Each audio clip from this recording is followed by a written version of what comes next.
Hello friends, I'm Miss Aya. Are you excited to learn English commonly used greetings with me today? That's good to hear. I'm excited too.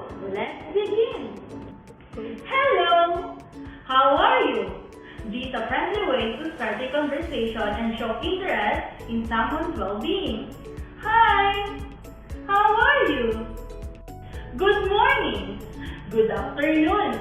Good evening! These are the polite ways to acknowledge the time of the day and greet someone accordingly.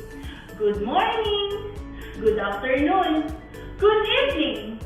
Nice to meet you! Used when meeting someone for the first time. It expresses pleasure in making their acquaintance.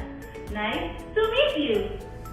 What's your name? This straightforward question helps in learning someone's identity and initiating a personal conversation. What's your name? My name is Aya. This is a polite response to introducing yourself. Tapos you start in conversation. My name is Aya. Did you enjoy learning commonly used English greetings today? If you want more, see you on my next video.